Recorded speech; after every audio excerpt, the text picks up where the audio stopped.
You are welcome once again to the Candid Cast. We are continuing our Zero to Hero series. Yeah. And last week we started our interview with my friend, my mentor, my leader, my guide, Mr. J.T. Faromoju. He's an economist, a banker, a stockbroker, an industrialist, a farmer. He's a man of many parts who has devoted himself to the service of humanity and the service of God. You are welcome to the program, sir. Thank you for having me. Really appreciate and happy to be here so that we can share and discuss. Thank you. You are welcome, sir. Yeah. Before we continue, for the audience, if you are a returning subscriber, you are welcome. If you are not our subscriber yet, please take a few seconds, click the notification button, and find time to share this episode with as many people, because it's highly enriching to bless more and more people. We want to reach a whole lot of people all over the world, because these principles are eternal principles for growth. As he helped our guest today, those principles will help you, because principles are called principles because they are unchanging. They are timeless recipe for growth and development. Thank you very much. Thank you. So for our guest, I will continue from where we stopped last week to ask, your definition of success, has it changed over the years, what you call success? You know, success keep shifting ground for so many people. But what's your understanding of success? Has it been shifting? No. I think that if we understand what success, you know, a lot of people have so many perspectives, what they call success. Yeah. You set goals, you are here for a purpose, and you must be in line of purpose. What is that purpose? God says you are spotted into the world to be able to replenish, make it better, actualize yourself here. Purpose is what I will call success. Your work in the line of purpose and set some targets, some goals you want to achieve over a period of time. But success is not like you do it today you are successful, tomorrow you are not successful. No, it's a continuation. It's going to continue. Okay. Achieving goal, you achieve one, you move to another goal, you move to another goal, and then you're beginning to, as you are achieving those goals, you are succeeding in the goals you set for yourself. It's the stage which you raise it. You can raise it and say, this is what I want to be. And that's what you call your success. And then you can celebrate that.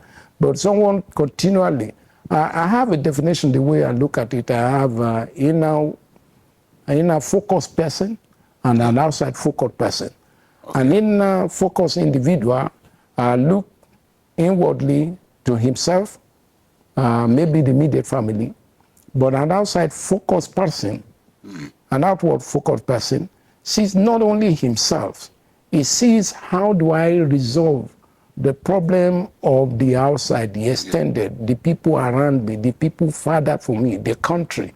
You understand me? So you set the stage, and every day you are moving towards that, and the more you can create more values in those respects, you're beginning to make some goals for yourself. But if you are not setting the stage, you can't see success. You know what I mean? You're not succeeding. The way I look at it is the more value you create, the more line of purpose you are following and then achieving them. That's what I define by success. Thank you very much, sir. So success is not about personal attainment of I bought car, I built house. No.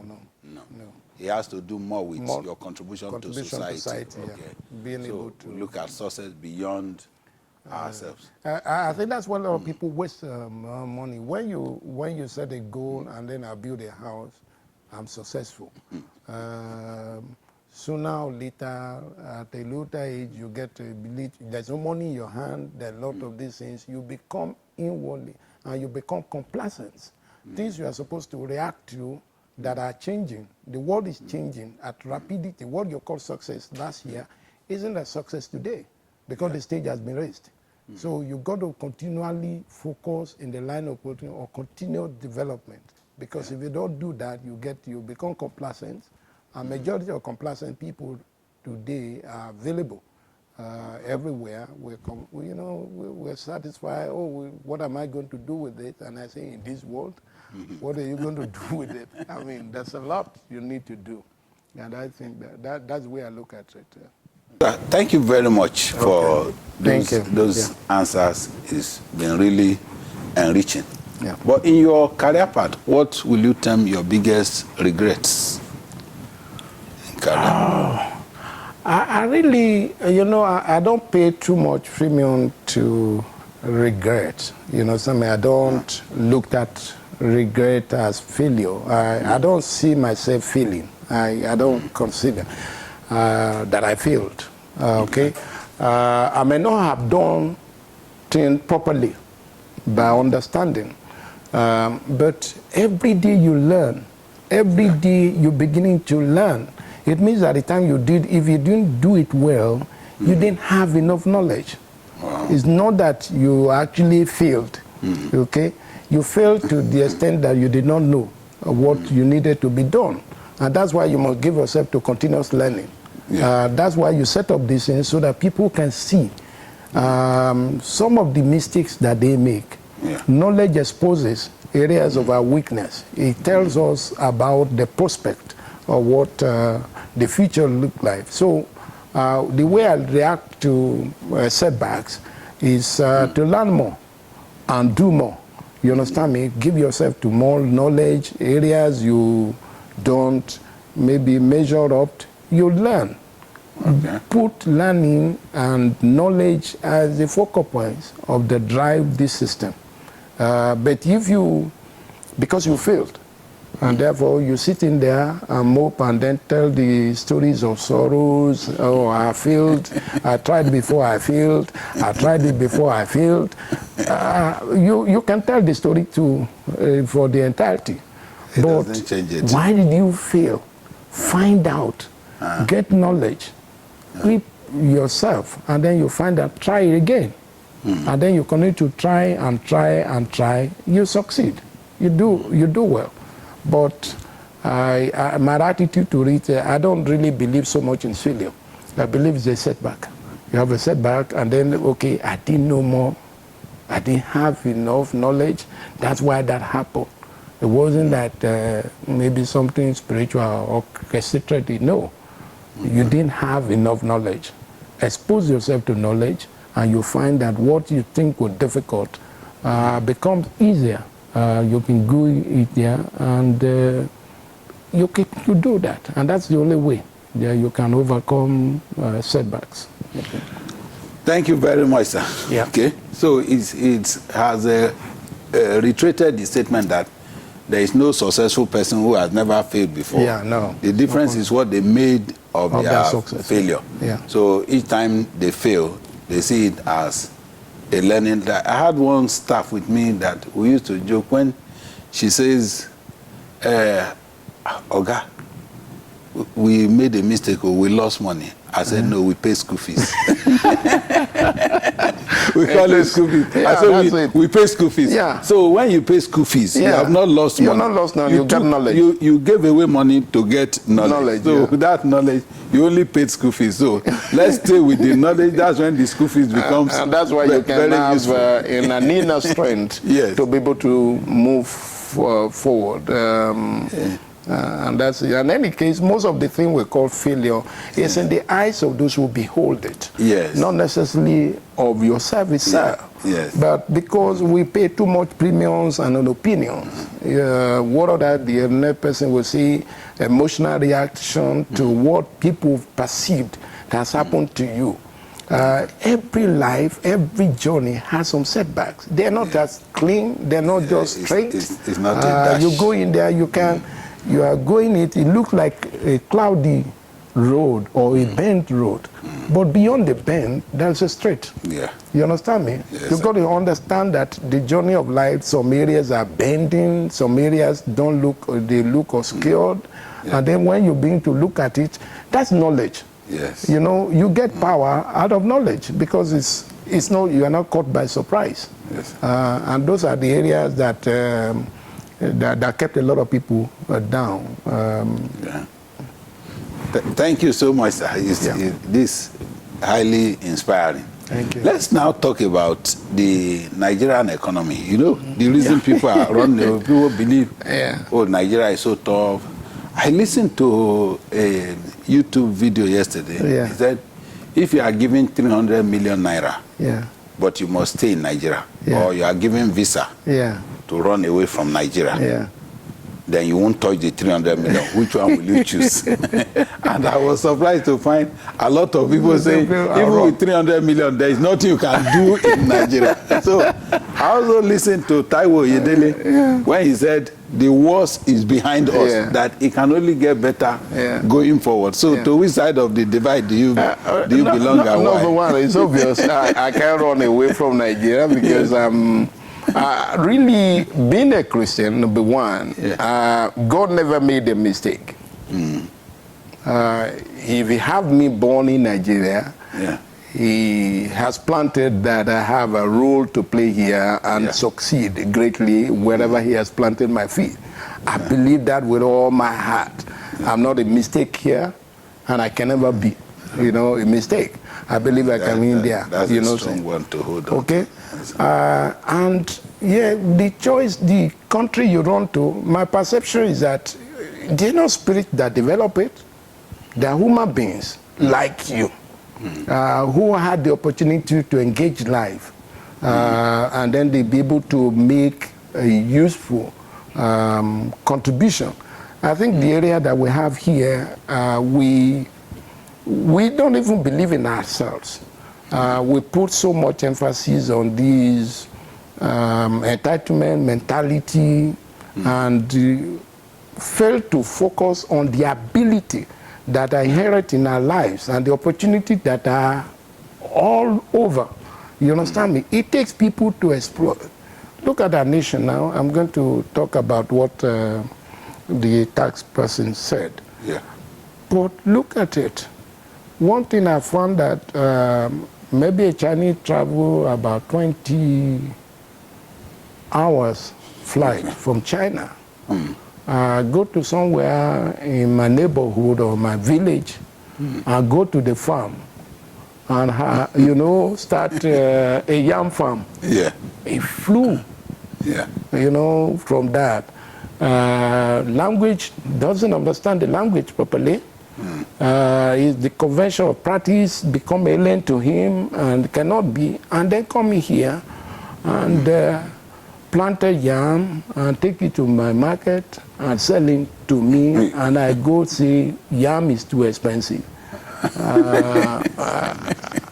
What did the Chinese saw? You may be here, you don't see nothing, but the Chinese, oh my God, this is a great opportunity. Okay, so the country we're talking about now is lined everywhere with great opportunity, but requires sacrifice. It's not an entitlement mentality to become. It is an engaging the system and getting it there. And just like I said, it doesn't mean that you have a setback and that defining. The nation that you are talking about now, if you go back to the history, they ain't different from what we're going through now. You took the U.S. Go back to 50 years of the U.S. now, you'll find that it's not as deep. I met an American, I think one of the House of, the rep or so. I met, I think he grew up in Louisiana. And he was telling him in 1958 he grew up and he used lantern to read, to go to school. I was, in America, lantern? He said, yeah, they don't have electricity. 1958. And then you can imagine, what? Today, how can you ever imagine that is? So there is, most of the things we are talking about now is going to happen to Nigeria. Nigeria is going to be a great country. But the fact that people live during the period and they believe in the system, for me, I think that, I'm not saying people can relocate. Whatever you are is a choice of what you want to do, that you can. But it doesn't mean that there are no opportunity here, there no be anything.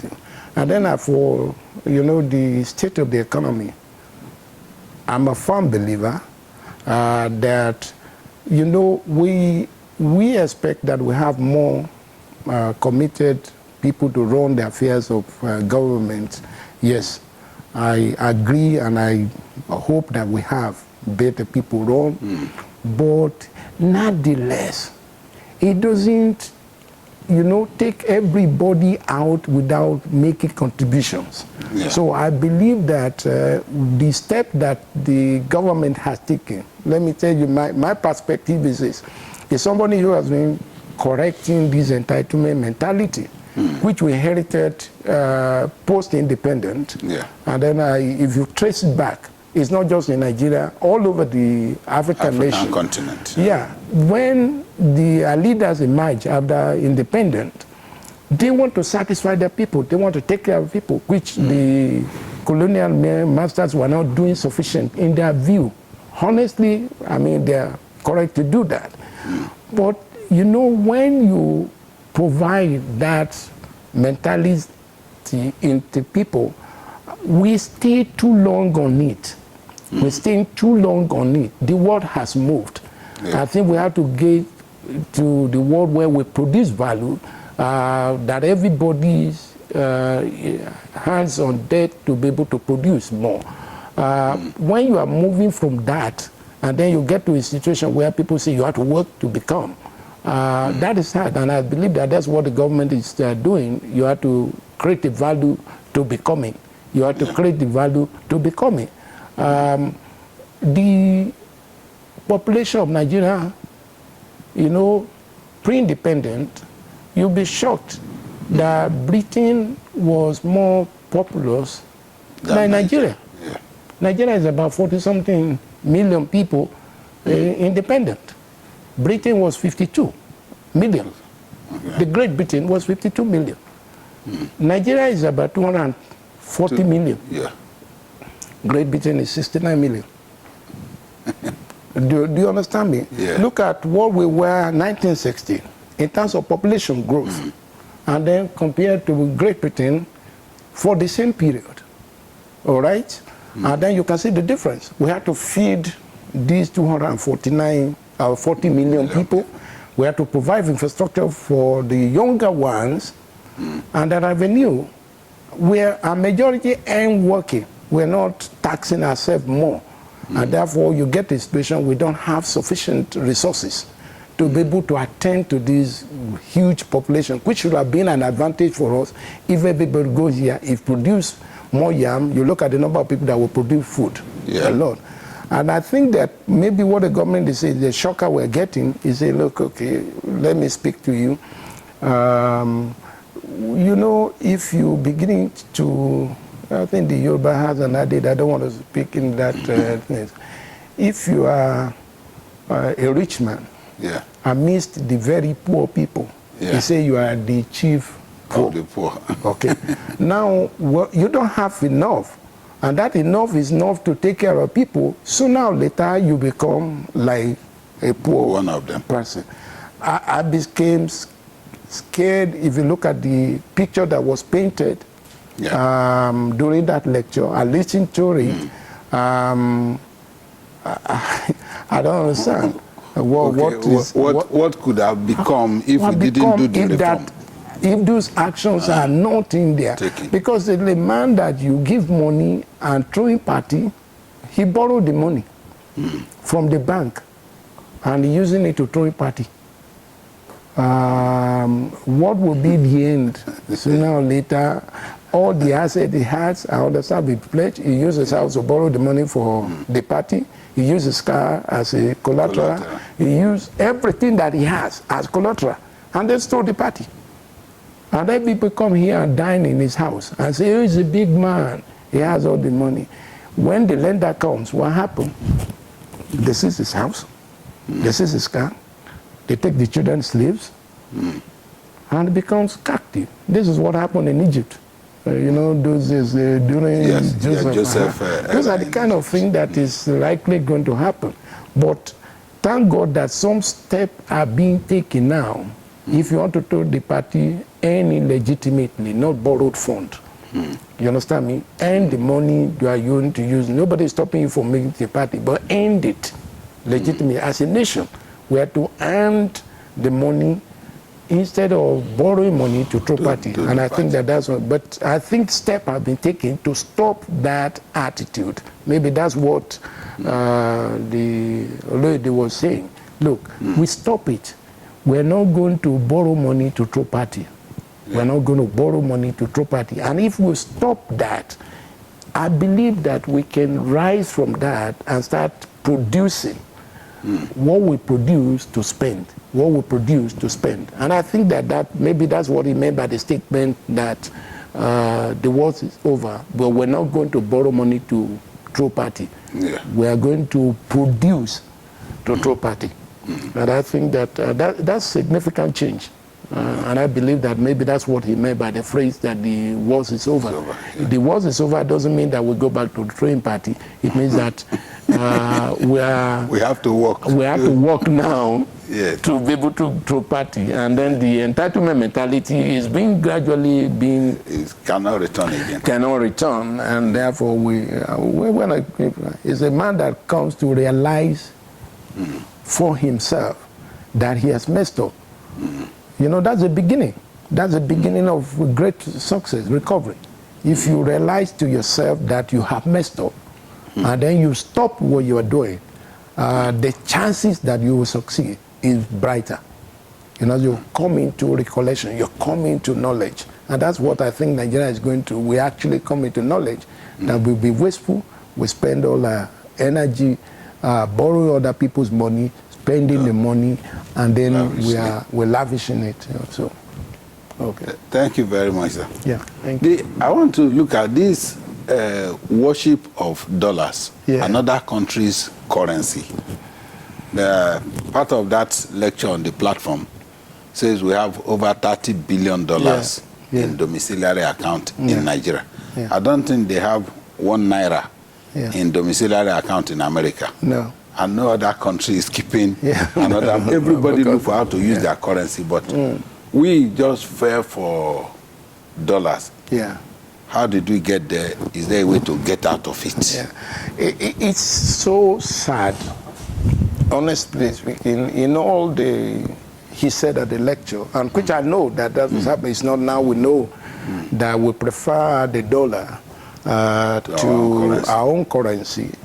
But if there's any significant evil, I will use the word evil, that is on our nation today is those mentality. And it's prevalent everywhere. We choose the dollar, and frankly speaking, we don't understand the implication of what we have done. Imagine $30 billion invested in Nigeria. For productivity. For productivity. Look at the impact of that will transform. It will transform us to this nation that we run to. Now, the irony and the most saddened part of it is that we take the money out of resources we're making here, some of them legitimate and some of them otherwise. We take it to Great Britain, we take it to America, because we're held in dollar. And they invested it in the economy of Great Britain, invested it in the economy of the UK, and of the US, and also of China. And then, you know, they take the 30 billion and China say, okay, you people need money. Come and borrow it. We go back again, how we come, and then you know what happened? They pay us lower rates for these people that kept money in domiciliary account. They pay lower rates, and then they give our country this level of rate, higher rate. And we take the money back, you know, as a loan, as a burden to the future generation. And then this is the money that emanated from Nigerians. And then we brought it back as loan to us, you understand me, at a higher rate. And when we now put the whole thing and say, every resources you have, we pack all the resources again as a Nigerians, we pack all the resources again and give it to China or give to the people that we borrow money from. You understand me? The same money that is moving up and down, it moves from here, go there, and little amount, come back as a loan to us, and we take all the work we used to do here and we take it back to the same people. If you look at that circle, you must be able to know what is wrong with Nigerians. Why are we complaining? Because basically, we are the one that doing it. We're the one creating the problem, not necessarily government. We're the one doing it because the patriotism. Look, I'm a Nigerian, you know, I hold a passport. The passport is not for me to travel. It's an identity of belongingness. I mean, that's what it communicates to me is to say, look, I'm a Nigerian. You understand me? And therefore committed to do all I do to make sure there's a growth in the nation. Okay? He talks about the ones that in domiciliary account. Yeah. Okay. I wish that he has a magic or we have a process. Playing the ones in Sokewe. The Sokewe, the one in Vault, the one in the dollars. You know, across Nigerians, you know, the spectrum of Nigerians, the dollar that we stored, you know, and then when you store, even the one that they gave away, some people still advantage. Maybe the Americans, the Britain, the Chinese still take an advantage of it to add it to the economy to grow, and then we can buy their goods and services. But the one that we store, I wish that we have a magic wine to be able to look at what we store. You know, what we store in votes of other currencies, and we do that we kept in there, and then we are carrying a burden for a generation to come. You understand me? The generation of our children to come. What future are we building for it? And then we look at the pleasure of today and therefore destroy the future. And all of us go in the social media, no, the government is not responsible, but we are responsible. We are creating the problem for them. That money needed to be invested in the country for the future you believe. If you don't believe, it will be. And then the thing is that basically you look at it. But in this respect, I think that the government, to me, is not necessarily for those who even on tourism. I believe that the government should step up, actively develop areas where people have these tourists, or I have to go to America to enjoy, I have to go to somewhere to enjoy. Yes, because the facilities are not there. We have a ministry for tourism, and I believe that areas can be developed. We have private estates now that are security proof, you know, that people, if they're Nigerians, they build estates that nobody get there. Why can't we build tourist centers where, people are told security, but you can build it, you can make it there so that you have more attraction where people can go in and spend the money rather than take the money to the UK to spend, and they can spend it here. Or they just want relaxation. They people want to take their family somewhere. But I think those are areas I feel that the government and individual, they have the capacity to begin to look at the areas we can create tourist destination. We have the power to make it, to overcome. You know, when we succumb to security, we're saying insecurity. To me, it just as like, you know, one of the things we say in Nigeria, we ask, why you do family insecurity? Why is there no insecurity? So this enigma, so this thing that has overcome Nigerians, and then we succumb to it, nothing can be done about it. But I saw private estate, I live in an estate, you know, where security is tight, all right, and manned by Nigerians, okay, and then they overcame the challenge of it. Security. So why is it that we cannot develop it in the respect of and become a scaring monster for us when we have the capacity to do great stuff? I think there's areas we can, and these are the areas that beginning to create more problem, even for the economy, than what we are actually looking at. Thank you very much, sir. I think from all we have seen, the private sector is contributing as much as the government in our challenge. And individually as Nigerians, I know we have a culture of saying, oh, this Nigeria, this Nigeria. there is nothing wrong with Nigeria. There is nothing that makes any other nation better. Yeah. The insecurity we use as excuse, or as part of that speech at the platform. Yeah. He mentioned that there is as many mass shooting in schools in America as there are school opening days. Yeah. So if you open school 300 days in a year, you can expect 300 mass shootings in a year. Yeah. And nobody mentioned insecurity in America. It's not. You go, they kill in their supermarkets, they kill in their parks, they kill in their gardens, in their tourist centers, people are shot. Yeah. And nobody has said they are insecure. Yeah. But we take the negative, we hype whatever negative that we see and bury all our positives. I think that's the biggest problem we have. Then another thing that I think is a problem, sir, is the lens with which we look at Nigeria. A lot of Nigerians look at what Kemi Badenoch is doing from UK. They ask you a question. Do you believe in the British Metropolitan Police? You left that question and started attacking Nigeria. So that's a typical Nigerian. So the only way you feel relevant is just to throw jab at your own country. Whether Kemi likes it or not, she's still a Nigerian. So it's those aspects of our lives that not necessarily, you know, where I get so worried. I get so worried because Nigeria has a lot of young people. Brilliant, intelligent people. You understand what I'm saying now? But because we have created this entitlement mentality, we don't allow that strength to go. What I'm trying to say now, we created it, and in their mindset, they accepted it. The comments, like now, if you go to any podcast and then you talk about down Nigeria, people take it serious. Because you are supposed to be a person of influence and knowledge. Look at that comments.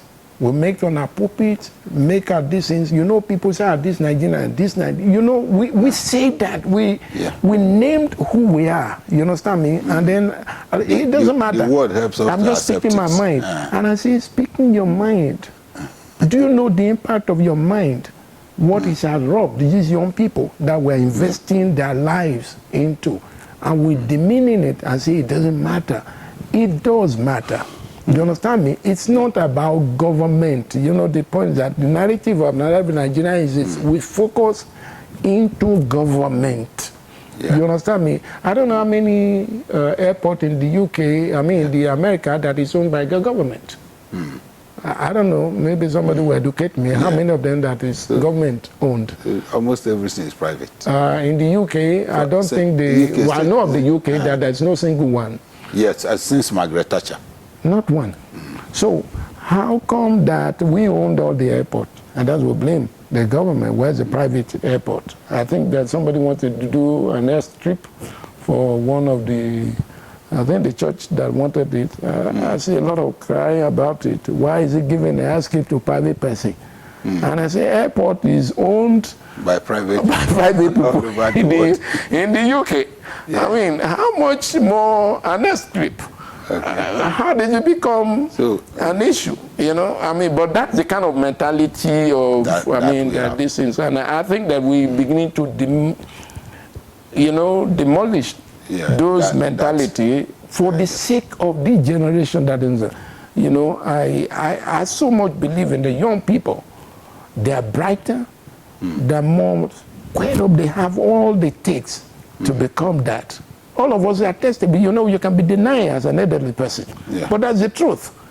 They don't go through the route you're going to be able to get to whatever they want to. If you put any equipment now, your daughter, your son at home will mesmerize you. You know what they will do with it quickly. They don't have to go to read that technology to do that. And they get, we can keep these bright, intelligent people, and then we are destroying the fabric, you know, of not encouraging them by what we do. And I think those are the areas. It's sad for me, and I hope that we'll be able to commit to our sense as adults and be able to look at what is right to do. Speak well. Don't be on the platform and begin to talk about Nigerians and say this useless country, whatever it is, what you call it, that it becomes. And then all of us are making it across on Sundays now on all the platforms in mosque. We talk about it and we despair these Nigerians useless, and we call it names to the hearing of the young people. We, you know, to keep their faith. and to keep their, how can they believe in what their father says is useless? Yeah. Thank you so much, sir. Yeah, Thank you. thank you. This is where we will draw the curtain today on the candid cast. I believe it has been very enriching. Yeah. Sir, thank you very much for coming on this platform, taking time from your very busy schedule. We truly appreciate it. And for our audience, thank you for staying tuned to the Candid Cast. Do like, do share, subscribe on all our platforms. God bless you.